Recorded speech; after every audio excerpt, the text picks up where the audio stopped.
Sadie Sprocket Builds a Rocket by Sue Fleiss, illustrated by Annabelle Tempest. Sadie Sprocket had a wish to travel far from here, to venture through the galaxy beyond our atmosphere. She checked out every book on space, learned all there was to know. No one's been to Mars, she said. I'll be the first to go. So one day, Sadie drew a map to navigate the stars. It's time to leave the Earth, she said, and travel straight to Mars. Because the journey would be long, she thought she'd bring a crew. She interviewed and tested each, and then she chose a few. First, we need to build a ship that's sturdy, safe, and fast. To make it there without a hitch, it must be built to last.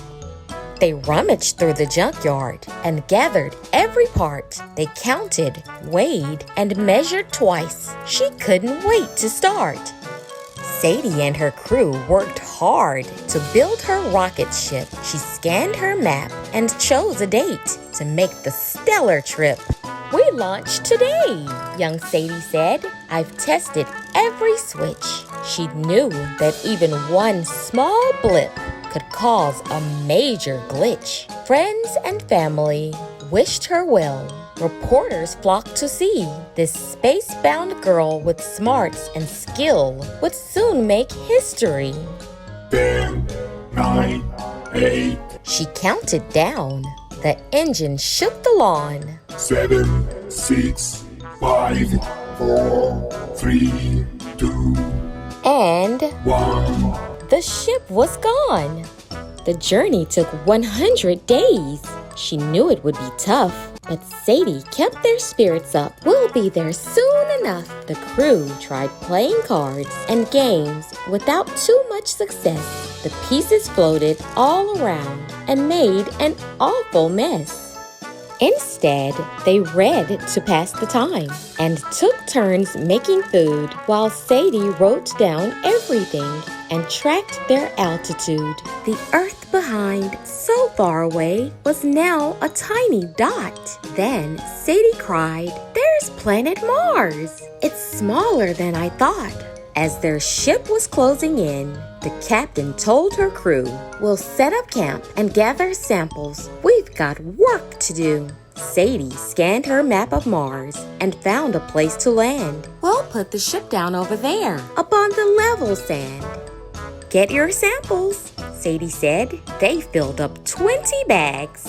They tied them tight and labeled them, and then they planted flags. After one last photograph, they packed up their supplies. Then Sadie stopped to look around and noticed flashing skies. "A storm is coming. Time to go." They strapped in for the flight, but then the rocket wouldn't budge. They couldn't leave the site. "The landing gear is very deep. We have to dig it free." They jumped back in, but sand was swirling. Now they couldn't see. When the storm had settled down, they got their chance to fly, but then the rocket wouldn't start. There's one thing left to try. She quickly grabbed her rocket tools and checked the circuit board. They cleared the sand and fixed the wires. Power was restored.